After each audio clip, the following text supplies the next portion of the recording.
O dedo do general deteve o andamento da fita, fazendo-a retroceder até o princípio da gravação.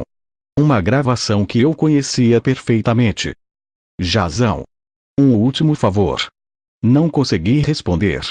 Tinha um nó na garganta. Quero que traduza as suas palavras. Como não respondi, Curtis, tendo-se percebido de que já eram quase 2 horas da madrugada e, interpretando o meu silêncio como um lógico sintoma de cansaço, pediu-me que entrasse e ofereceu-me um copo de café. Com o pretexto de estirar as pernas doridas, apoiou-se no meu ombro direito, batendo com o joelho no fumegante café. O café caiu sobre a minha perna e a dor fez-me reagir. O pequeno e intencional incidente devolveu-me à realidade. Preparei uma nova dose de café e, mais calmo, disse-lhe que já estava preparado.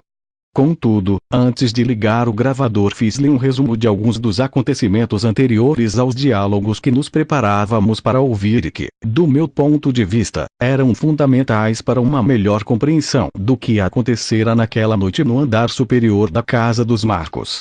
A fim de refrescar a memória do leitor, apesar destes acontecimentos a que o Major se refere terem sido narrados pormenorizadamente no primeiro volume desta obra, considerei oportuno recordá-los neste momento. Uma vez terminada a última ceia, a narração do Major transcorria nos seguintes termos. Os 11, pelo menos naqueles instantes, estavam muito menos tensos que durante a manhã. Despediram-se da família e eu acompanhei-os de regresso ao acampamento de Getsemane. Enquanto atravessávamos as ruas solitárias do bairro Baixo, em direção à Porta da Fonte, no extremo sul de Jerusalém, consegui que André se separasse do grupo. E, um pouco para trás, interessei-me pela forma como correrá a ceia. O chefe dos apóstolos começou a dizer-me que, tanto ele como os seus companheiros, estavam intrigados com o repentino desaparecimento de Judas e muito especialmente, pelo fato de não ter voltado ao cenáculo. De começo, quando o vimos sair, todos pensamos que vinha ao andar de baixo, talvez à procura de algum dos víveres para a ceia. Outros acreditaram que o mestre lhe confiara algum encargo. Os pensamentos dos discípulos eram corretos, já que ninguém dispunha de verdadeira informação sobre a conjura. Por outro lado, com exceção de David e Zebedeu, que não participaram do convite pascal, nem André nem os restantes sabiam ainda que Judas Iscariotes deixara de ser o administrador e que o dinheiro comum estava desde essa tarde em poder do chefe dos emissários. André continuou com a sua narrativa, destacando um fato que se dera logo à entrada no andar de cima da casa dos Marcos, e que, do meu ponto de vista, esclarecia perfeitamente a razão por que um nazareno se decidiu a lavar os pés dos discípulos. Os evangelistas tinham dado uma versão correta. Jesus levou a cabo aquele gesto, manifestando a muito honrosa virtude da humildade. No entanto, qual fora a chispa ou a causa final que obrigou o mestre a proceder à lavagem dos pés? Será que tudo aquilo era devido a uma pura e simples iniciativa de Jesus? Talvez sim e talvez não. Ao visitar a sala onde ia celebrar-se a ceia pascal, eu tinha reparado nos lavatórios, jarros e toalhas, colocados para as abluções obrigatórias de pés e de mãos. O costume judaico exigia que, antes de se sentar à mesa, o convidado devia ser lavado pelos servos ou pelos próprios anfitriões. Aquela, repito, era a tradição. No entanto, as ordens do mestre tinham sido terminantes. Não haveria criadagem no andar de cima. E a prova que, segundo pude comprovar, os gêmeos desceram a dada altura para virem buscar o cordeiro assado. Pois bem, aí surgiu a discussão entre os 12. Quando entramos no cenáculo, continuou André, todos reparamos que estavam ali os jarros e a água para a lavagem dos pés e das mãos. Mas, se o rabi ordenara que não haveria criadagem na sala, quem se encarregaria da lavagem obrigatória? Tenho de te confessar humildemente que, tanto eu como os restantes, tivemos os mesmos pensamentos. Para já eu não cairia tão baixo que me prestasse a lavar os pés dos outros. Essa era uma missão da criadagem. E, todos em silêncio, dissimulamos, evitando qualquer comentário sobre a questão da lavagem. O ambiente começou a ficar perigosamente pesado e, para cúmulo, o aborrecido assunto da limpeza pessoal viu-se envenenado por outro fato que nos irritou, originando uma azeda discussão. O mestre tardava em subir e, entretanto, cada um de nós dedicou-se a examinar os divãs. Saltava à vista que o lugar de honra correspondia ao divã mais alto, o colocado ao centro, e novamente caímos na tentação. Quem ocuparia os lugares próximos de Jesus?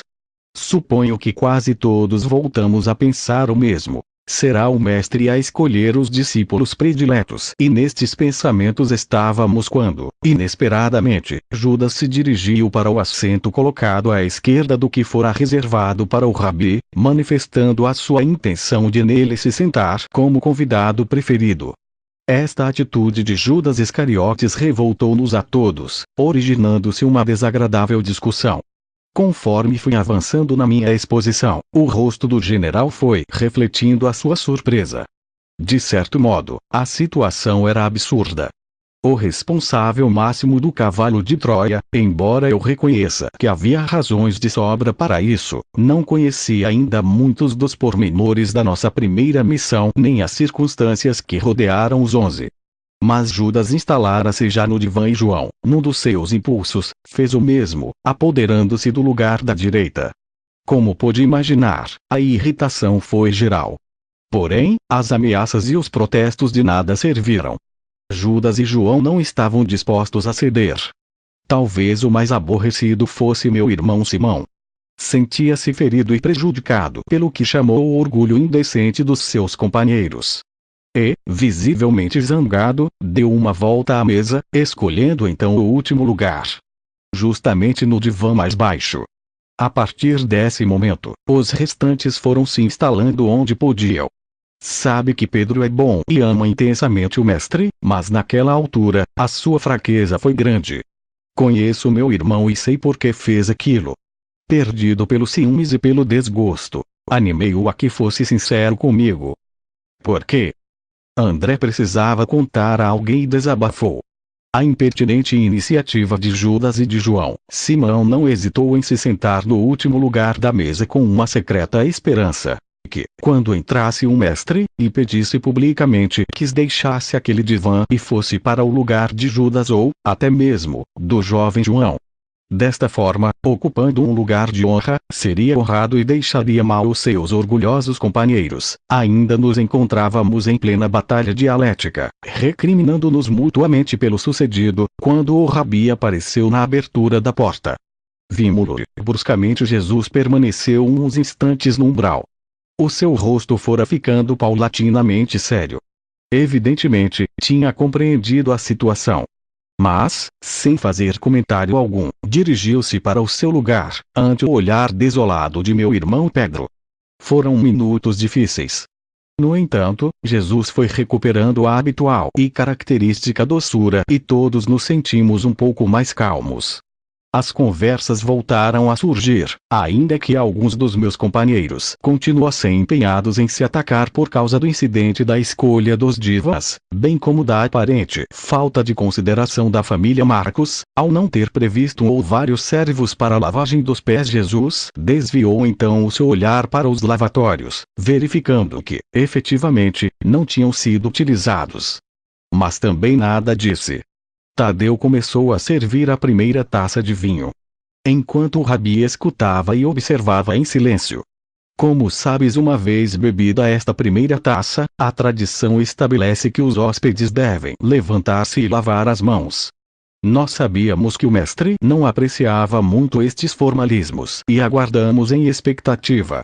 Ante a surpresa geral, o rabi levantou-se, caminhando silenciosamente para os jarros de água. Encaramo-nos, surpreendidos. E, sem uma palavra, despiu a túnica, cingindo um dos panos em volta da cintura. Depois, pegando na bacia e na água, deu uma volta completa à mesa, chegando até ao lugar menos honroso, o que meu irmão ocupava, ajoelhando-se, com grande humildade e submissão, dispôs-se a lavar os pés de Pedro. Ao vê-lo, nós os 12 nos levantamos como um só homem. Do espanto, passamos à vergonha. Jesus tomara-se o trabalho de um qualquer criado, recriminando-nos assim pela nossa falta de consideração e de caridade. Judas e João baixaram os olhos, aparentemente mais feridos que os restantes. Judas também interrompeu, com alguma incredulidade. André deteve os seus passos e, olhando-me fixamente, perguntou, por sua vez: Jasão, tu sabes alguma coisa? Que se passa com Judas? Encolhi os ombros, procurando esquivar-me. Mas o chefe dos apóstolos insistiu e, dada a iminência da prisão, expus-lhe que, efetivamente, também eu duvidava da lealdade de Judas Iscariotes. Últimos dias da vida de Cristo. Daí que lhe causassem uma grande comoção, por exemplo, o incidente dos divas e a negativa dos apóstolos em lavarem os pés e as mãos. Nenhum dos evangelistas, como apontou acertadamente, tinha feito referência a esses fatos, criando assim uma imperdoável lacuna informativa que os deixava em completa realidade histórica. A cena da lavagem dos pés aparece nos evangelhos canônicos como uma simples iniciativa do Galileu, desligada de qualquer outro acontecimento anterior. No entanto, basta reler os textos que os cristãos consideram sagrados para ver que o mestre não gostava muito de iniciativas gratuitas. Todos os seus atos e palavras tiveram sempre uma razão de ser. Contudo, como já contei e continuarei a revelar nas próximas páginas, esses não foram os únicos acontecimentos escamoteados, consciente ou inconscientemente por estes evangelistas. O microfone, dissimulado na base do candeeiro que iluminara a mesa em forma de U da última ceia, tinha respondido perfeitamente. O som foi captado 5x5 nos instrumentos do módulo. No meio de um solene silêncio, Curtis ligou o gravador. E o meu coração voou para a tão histórica noite.